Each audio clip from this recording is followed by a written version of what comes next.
내 방에 꺼지지 아니하리라는 구절로 죄에 대해서, 그리고 그 죄가 오늘날 스스로를 옳게 보이기 위해서 여러 교활한 깨를 부리는 현실에 대해서 생각하겠습니다.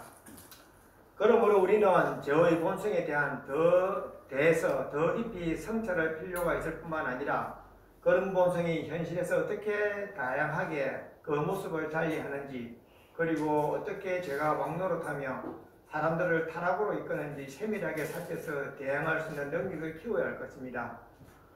이에 대하여 가장 우선적인 방법으로 오늘은 그 다음의 항상 여호와를 경외하라는 말씀에 대하여 묵상해 보고자 합니다.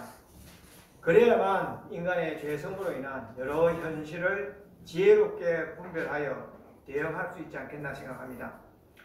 그리고 하나님께서 말씀으로 세상을 지으셨으니 그 말씀을 묵상하여 따르는 삶은 당연히 그 말씀의 약속도 유혹으로 받을 것이고 우리의 장래나 소망에 대해서는 염려할 필요가 없을 것입니다. 또 당연히 오늘 우리는 항상 여호와를 경외하는 것이 어떤 것인지에 대해서 집중하면 될 것입니다. 저번 주에 제가 친구 장인어른이 돌아가셔가지고 장례식장에 갔습니다. 근데 이제 제 친구가 차를 바꿨더라고요. 포르쉐를 다 가지고 온 겁니다. 그 친구도 보니까 상당히 아주 성실하고 예의 바른 친구고 아주 착실한 친구입니다. 또 사치하는 친구도 아니에요. 그러다 보니까 그죠? 그 순간 제가 마음에 실이 확 들더라고요. 친구가 엄청 부러워지는 거예요. 아, 내가 이제 뭘 살았나. 제가 진짜 열심히 의사로서 열심히 살아가지고 저런 좋은 차를 타고 다니고 좋은 집에 사는데 나는 막 이제 산다고 막 했는데 혹시 내 삶이 열매는 삶이 아닐까 하는 그런 마음에 좀 이게 답답함이 느껴지더라고요. 그래서 생각하는 중에 저번 주에 설교에 그죠? 죄인을 부러워하지 말라는 그 친구가 다 좋은데 하나님을 안 믿습니다. 그리고 제가 그 친구를 위해서 기도를 지금 하고 있는데, 그러니까 저는 그걸 생각하면서 죄인이라는 개념이 우리가 생각하는 거죠. 특별히 죄를 짓는 사람이 아니라 하나님을 믿지 않고 세상에 그죠? 그런 걸 가치를 따라 사는 사람이 죄인이 아닐까. 그래서 우리가 그런 사람의 삶에 미혹되어서 조금이라도 마음이 흔들리게 되면은 그러면 우리 인생이 낙심되겠죠. 우리 인생이 낙심된다는 말은 뭡니까? 그 다음에 그 인생을 주관하시는 하나님에 대한 섭섭함이나 원망으로 나타나겠죠. 그래서 딱 집에 돌아와가지고 그 마음을 이기기 위해서 기도하고 좀 했던 생각이 있습니다. 그래서 이 지난주에 설교가 제가 생각한 것보다 훨씬 더 이상의 의미를 가지고 있다는 걸 제가 그 일로 깨닫게 되었습니다. 자, 그러면 이어서 항상 여호와를 경외하는 것이 어떤 것이겠습니까? 우리는 자주 여호와를 경외하고 사랑하는 것에 대하여 말을 합니다. 그런데 어떤 게 하나님을 사랑하고 경외하는 것인지 정말로 깊이 우리가 생각해 본 적이 있는지 한번 물어보고 싶습니다.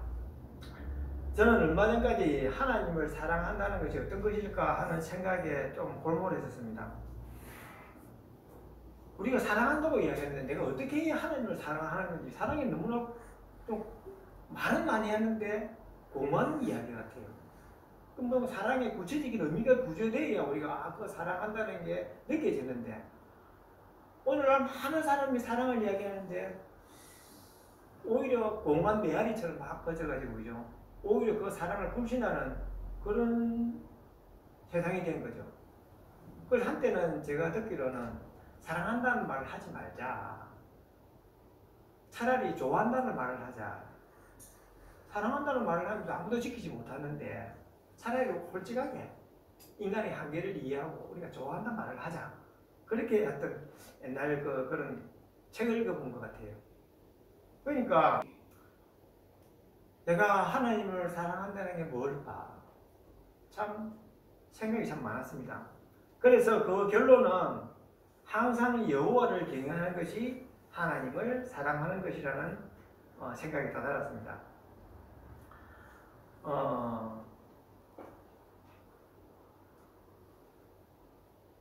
우리가 감히 어떻게 하나님을 사랑할 수 있겠습니까? 우리가 요한 1서에도 나오죠. 하나님은 사랑이시라. 하나님이 우리에게 사랑을 나타내 보이셨으니 우리가 그 사랑을 알고 그 사랑을 따라가는 거지. 우리 스스로에 있는 사랑이 없는 거죠. 그러니까 우리가 사랑할 수 없겠죠. 그래서 자식이 부모를 사랑하는 길은 부모님을 따르고 순종하며 감사하는 것이라고 생각합니다. 마찬가지로 하나님을 사랑하는 것도 바로 하나님의 말씀을 따르고 하나님을 경외하는 것이 아니겠습니까? 여기서 우리가 항상 여호와를 경외하라는데 저는 그 항상 또 의미를 영어 성경을 찾아봤습니다. 몇 가지 찾아본 거는 always 그죠? 하는데 킹 제임스 성경에는 all the day라고 되어 있더라고요. 저는 그 말이 훨씬 마음에 와닿더라고요. 하루 내내 그죠? 하루 종일 우리는 하루를 사는 사람들 아닙니까? 뭐 어제, 오늘, 내일 이야기는 하지만 우리는 말은 많이 하지만 결국 하루를 오늘 못 벗어나거든요. 그러면 오늘 하루 종일 하나님을 경외하는 게 그게 바로 어찌 보면 참된 삶인지 모르죠. 그래서 내가 오늘 뭘 먹든지 뭘 보든지 뭘 읽든지 어디를 가든지 누굴 만나든지 모든 시간을 하나님의 말씀에 염두를 두고 살아가는 것이 아닐까, 살아가야 되는 것이 아닐까 생각했습니다. 물론 이것은 어려운 일이지만 이런 갈망이 있는 사람에게 하나님께서 그 얼굴을 보이시고 만나주시지 않겠습니까? 이와 대비해서 우리는 제사장의 직분을 생각해 볼 필요가 있다고 생각합니다. 제사장들은 성막을 관리하는 사람들입니다. 그러니 무엇보다 그들은 성막 전체를 깨끗하고 정결하게 유지해야 할 것이며 그 다음으로 자신들과 사람들의 죄를 씻는 일을 담당할 것입니다. 이 과정에서 그들은 세상에 속된 것이 성막을 침범하지 못하도록 꼼꼼하게 감시하고 경계해야 할 것입니다. 그래야만 성소에서 하나님을 만날 수 있기 때문입니다. 이에 대비해서 오늘 우리는 만인 제사장이라는 이야기를 자주 하지요. 근데 우리가 만인 제사장이라는 말을 할 때 흔히 이제 강조되는 점은 단독자로서 예수 그리스도를 통해서 하나님과 대면한다는 논리입니다. 그 누구의 그 어떤 것의 내게도 필요 없이 오직 하나님과 단독으로 만난다는 점을 강조합니다. 이런 점에서 서구의 개인주의와 종교개혁 관계에 등장하였으면 많이 잘 알려진 사실이긴 하지요. 그러나 우리가 간과하고 있는 것은 하나님과 대면하기 위해서는 먼저 제사장들이 성막을 정결하고 거룩하게 구별하여 지켰듯이 우리의 마음도 정결하고 거룩한 장소 구별하여 지켜야 한다는 점입니다. 그래서 염려하고 걱정하는 마음, 시기하고 질투하는 마음, 원망하는 마음, 미워하는 마음, 판단하고 정죄하는 마음, 비난하는 마음, 분노하는 마음, 용서하지 못하는 마음, 교만한 마음, 엄란한 마음 등으로 어지럽혀진 것을 깨끗하게 청소하여 내버리고 하나님을 만나기에 부족함이 없는 곳으로 유지해야 한다는 점입니다.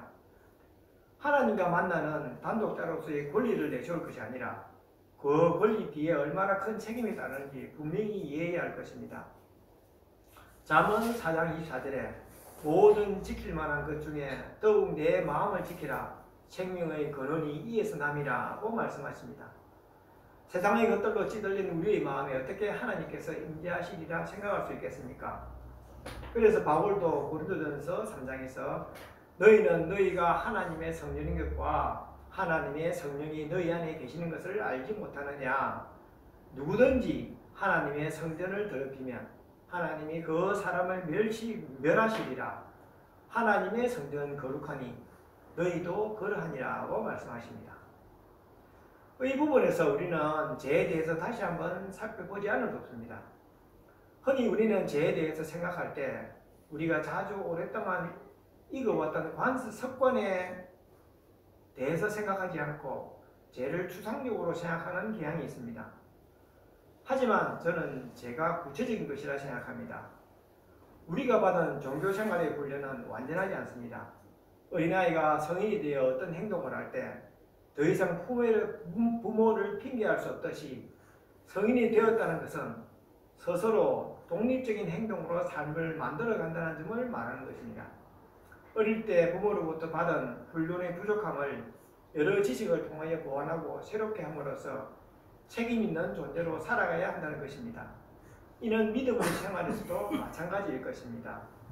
우리가 받아온 믿음의 여러 부분들은 그것으로 만족스럽지 않습니다.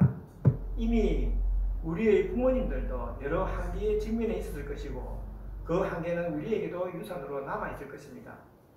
따라서 우리는 하나님의 말씀을 기초로 새롭게 이해하여 과거로부터 물려받은 인식의 한계를 넘어서야 할 것입니다. 그래서 실전을 통해 자신의 능력을 다듬는 운동선수들이나 전문가들처럼 하나님의 말씀을 늘 묵상하면서 구체적인 삶의 유혹들을 이겨내도록 단련시켜내야 하는 것입니다. 참으로 하나님을 만나고자 하는 마음을 삶을 통해서 증명해내야 할 것입니다. 그리하지 못한다면 죄는 계속 남아서 우리를 주장할 것입니다. 우리가 죄라고 하면 우리가 인지하는 범위 내에서만 생각하게 됩니다. 여기서 인지한다는 말의 의미에 대해서 조금 더 생각해 본다면 더 큰 문제가 생기죠. 우리가 본다는 것은 내가 알고 있는 지식과 사회와의 결과에 의해서 보게 되는 겁니다. 그 모든 것을 저버리고 완전하게 보는 사람은 세상에 아무도 없죠. 하지만 우리는 우리의 그 습관에 매여가지고 습관대로 세상을 보면서 죄를 이야기합니다. 그런데 제 생각에는 그 습관조차도 죄악이 물들어 있지 않겠느냐. 모든 철학은 완전한 인식을 추구합니다. 하지만 문제는 완전하게 인식할 수 있는 사람은 세상에 없죠. 그게 러셀의 그 철학의 문제들이라는 책에서 이야기하는 바입니다. 그래서 칸트도 그렇게 이야기하죠. 물 자체, 우리 물 자체는 볼 수 없다. 왜냐? 우리 인식이 한정되어 있으니까. 따라서 여기서는 마찬가지로 신앙에도 그대로 적용될 수 있다고 생각합니다. 우리가 하나님 마음으로 세상을 봐야 하고 우리는 종류에 익숙해진 생활 습관이나 신앙의 방식으로 사람을 대하고 세상을 판단합니다. 그렇다면 그 방식에 제가 선회들지 않겠습니까? 그래서 저는 그 생각을 할 때 이게 감당이 안 되는구나. 이때까지 죄는 뭡니까? 내가 기억하고 생각하는 죄만 죄라고 생각했는데 생각해 보면은 그 죄의 근원은 너무나 뿌리 깊고 깊다는 걸 알게 됐죠. 그래서 막 우리 소용돌이를 치면서 저번 설교에 된 것처럼 우리 막 소용돌이를 치면서 빨아들일 때 토네이도도 마찬가지로 엄청나게 큰 소용돌이를 치면서 모든 물건을 빨아들일 때 그 마지막은 정말로 무시무시한 것이겠죠. 그래서 죄의 무게가 우리가 생각하는 것보다 훨씬 크고 깊다는 걸 저는 생각하게 됐습니다. 그래서 저는 그 고린도전서 15장 55절에서 57절 이야기죠. 사망아 너의 승리가 어디 있느냐?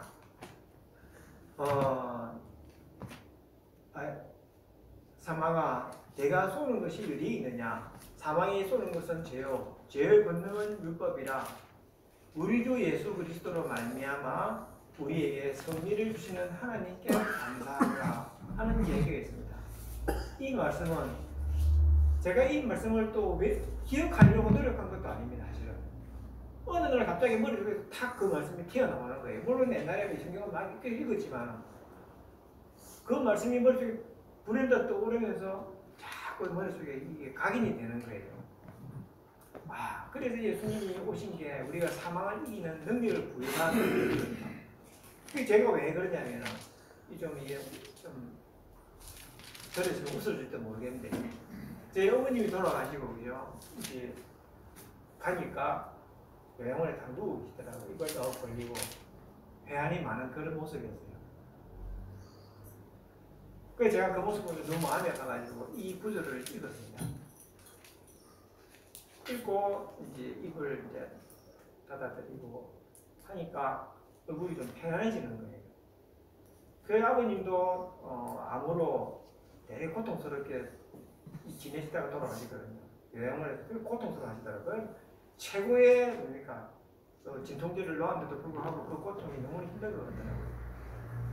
그래서 저도 그때도 아버지한테 이 말씀을 읽으면서 기도를 했는데 아버님이 좀 편안해지는 같은 표정을 보이시더라고요. 그러니까 예수 그리스도의 능력이 우리가 그냥 말로 떠드는 게 아니라 정말로 사망에 대해서, 죄에 대해서 권세가 있다는 사실을 그때 저는 마음으로 느꼈거든요. 그래서 여기 그래서 저는 이 좀 쨍긋맞지만 현 상황에서 말하는 순수의식에 대해서 이야기하고 싶습니다. 인간의 모든 인식은 삶의 조건들로 인하여 왜곡되어 있습니다. 따라서 완전하게 인식할 수 있는 사람은 아무도 없습니다. 우리는 사물을 인식할 때 그 사물을 인식하는 틀을 미리 가지고 있어야 합니다. 하지만 그 틀은 사회화 과정에서 사회적 환경의 영향을 받아서 순수하게 볼 수 없도록 만듭니다. 자기가 보고 싶은 것만 보게 만들죠. 항상 가치가 개입되는 겁니다. 그래서 후설은 판단 중지라는 방법을 통하여 그 순수의식으로 사물을 인식하고자 했습니다. 근데 이 쉽지 않죠, 사실은. 거의 불가능에 가깝다고 생각합니다. 그래서 저는 이를 기독교에 적용해가지고 하나님의 말씀이 바로 인간의 순수의식이 아닐까 하는 생각을 하게 되었습니다. 왜냐, 하나님이 이 땅을 창조하실 때 말씀으로 창조하셨으니까요. 우리는 모든 인식의 틀을 하나님의 말씀으로 대체하여 하나님께서 원하시는 바로 인식할 수 있어야 할 것입니다. 그것이 바로 하나님을 사랑하고 경외하는 것이라 생각하게 되었습니다. 우리가 세상을 바라보는 모든 가치의 기저에 하나님의 말씀이 자리를 잡아 작동할 수 있도록 우리가 노력하는 것이 바로 우리가 하나님의 자녀라는 증거가 될 것입니다. 하나님께서 세상을 지으시고 사람들을 자신들의 형상을 따라 만드셨으니 어쩌면 우리의 순수의식은 하나님의 말씀이 아닐까 저는 생각합니다. 많은 학자들이 어려운 말로 혼란스럽게 하지만 그 본질은 하나님의 역사에 대한 절대적인 주권과 말씀으로 세상을 다스리시는 삼위일체 하나님의 능력일 것입니다. 그 말씀이 우리 마음에 준이 되어 일하게 될 때 세상을 정복하고 다스리라는 하나님의 명령이 정말로 제대로 이루어지리라 생각합니다. 로마서 8장에서 피조물이 고대하는 바는 하나님의 아들들이 나타나는 것이니 피조물이 허무한 데 굴복하는 것은 자기 뜻이 아니요 오직 굴복하게 하시는 이로 말미암음이라. 그 말하는 것은 피조물도 썩어짐의 종로로 당돼서 해방되어 하나님의 자녀들의 영광의 자유에 이르는 것이니라. 피조물이 다 이제까지 함께 탄식하며 함께 고통을 겪고 있는 것을 우리가 아느니라 는 말씀이 있습니다. 이 말씀은 아담의 죄로 인해서 땅이 저주를 받아 생긴 결과죠. 따라서 이 땅에 하나님의 말씀을 이룰 수 있는 사람들이 하나님의 자녀라는 사람들이 많아진다면 이 땅도 마찬가지로 회복되지 않겠냐는 거예요. 그래서 우리가 이 말을 그냥 하는 이야기가 아니라 북한과 남한을 비교해보면 알겠죠. 38선 하나 두고 엄청난 차이죠.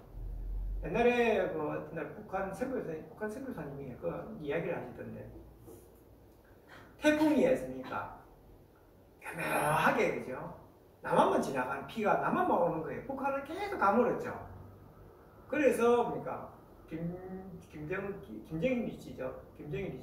그 사람이 북한에다가 볼을 많이 만들었대요. 왜냐하면 가뭄이 많이 드니까 뭔가 물을 가두어서 그죠? 이제 뭔가 좀 대처를 해야 되지 않겠느냐 했는데 그때 보니까 비가 엄청나게 많이 와가지고 보가 다 터져서 그죠? 홍수 나서 난리가 났대요. 같은 위도상의 위아래인데 그 결과는 엄청나게 다르다는 거죠. 그리고 또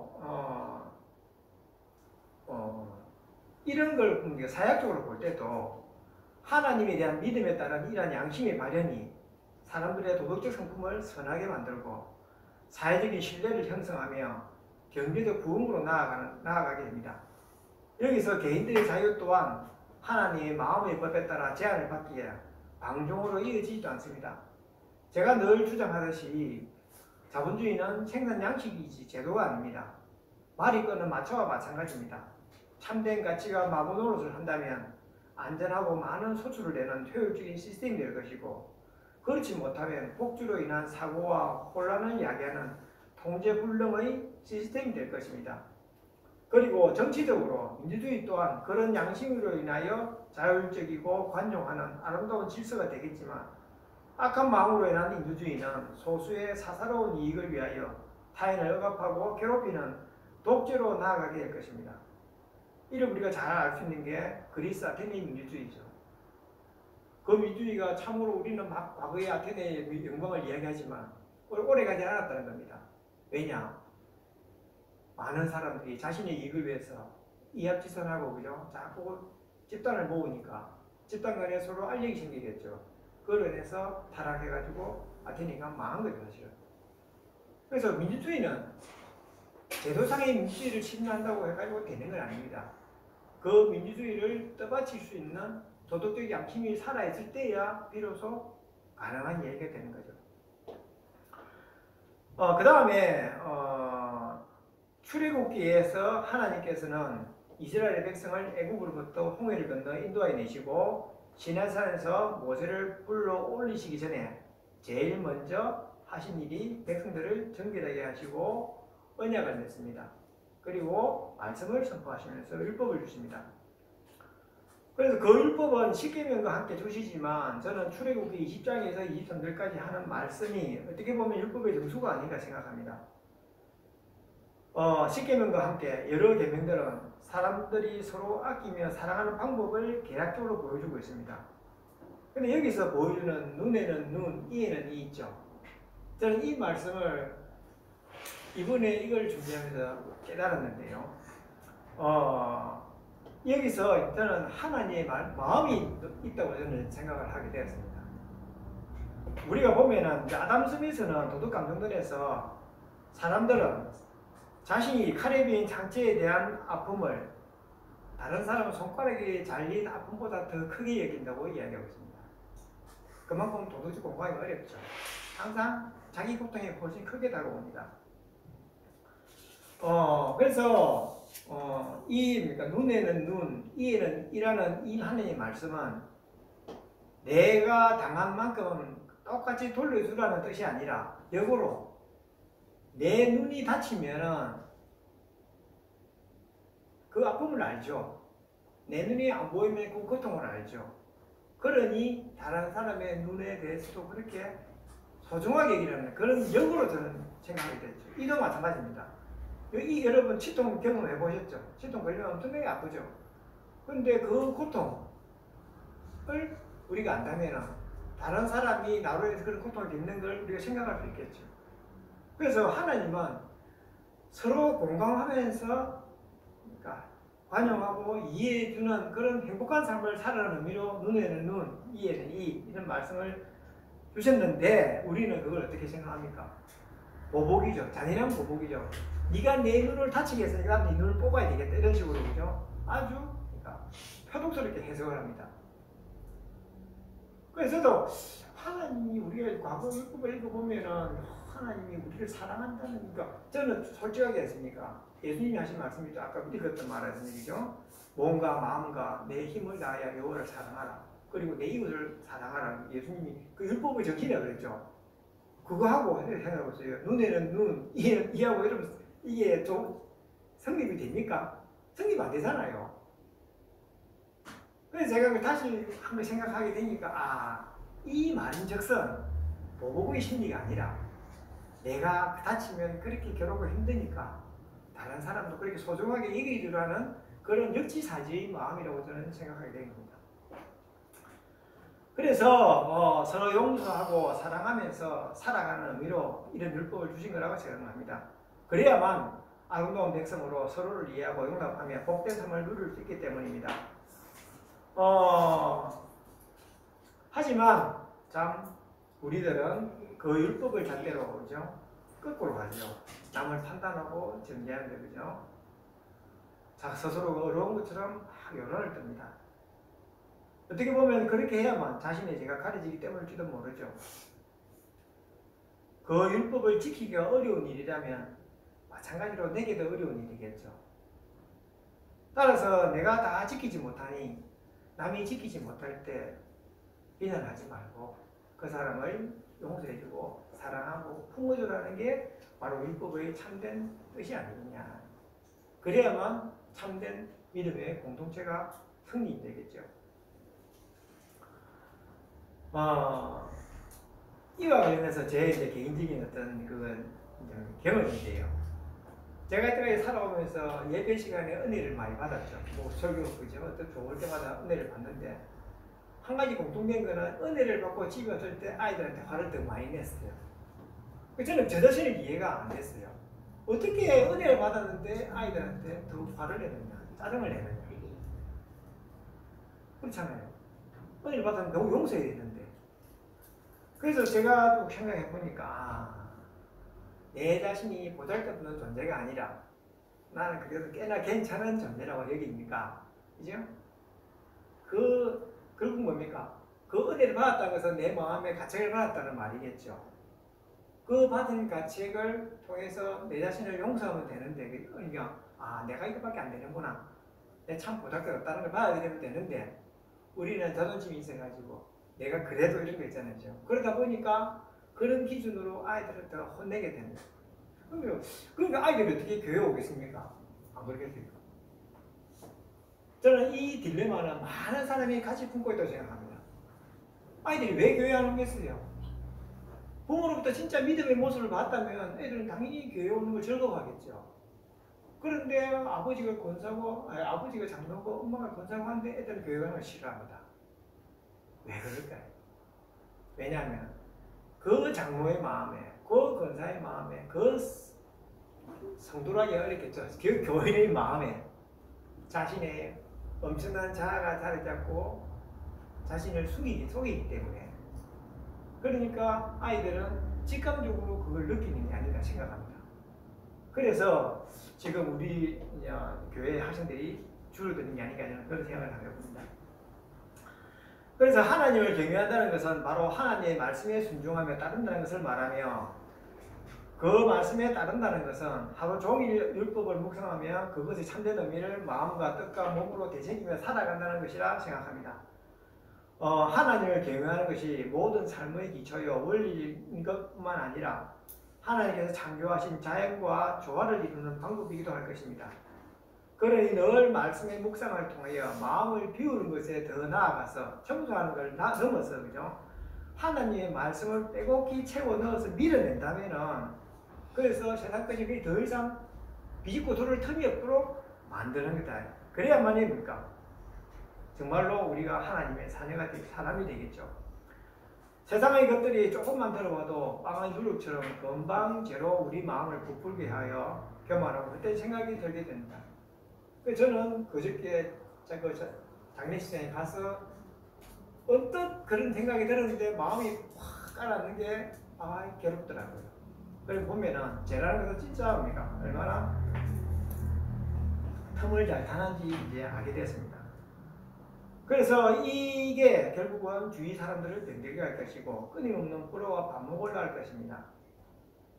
그래서 바울은 디모데전서에서 누구든지 다른 교훈을 하며 바른 말 곧 우리 주 예수 그리스도의 말씀과 경건에 관한 교훈을 따르지 아니하면 그는 교만하여 아무것도 알지 못하고 변론과 언쟁을 좋아하는 자니 이로써 투기와 분쟁과 비방과 악한 생각이 나며 마음이 부패해지고 진리를 잃어버려 경건을 이익의 방도로 생각하는 자들의 다툼이 일어나느니라고 이야기한 것 같습니다.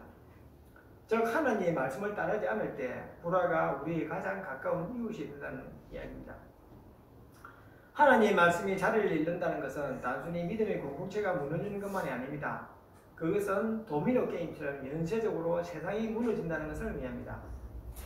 인간들은 거창한 미사역으로 스스로 세상을 세우고 싶다고 자신하지만 그것은 누군가의 의지로 대체되어 억압과 폭정을 초래할 뿐입니다. 이런 이야기는 조지 오웰의 동물농장에서 잘 나타나고 있습니다. 다 읽어보셨으니까 아시리라 믿습니다. 그 데이지가, 나폴레옹 데이지가 농장을 전복해가지고 한국의 주인이 되죠. 지도자가 되죠. 그러면서 사람이 그 농장을 운영할 때보다 훨씬 더 잔혹하게 돌립니다. 그리고 복서라는 그 말은 열심히 풍차를 돌리다가 나중에 지쳐서 쇠약해 죽죠.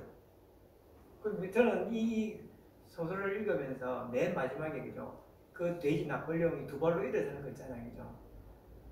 이게 소름이 확 끼치더라고요. 그 돼지가 일어서 사람이 되는 거 아닙니까? 그럼 반대로 사람이 일었으면 뭐가 되겠습니까? 신이 되려겠죠. 하나님을 대신하려 하겠죠.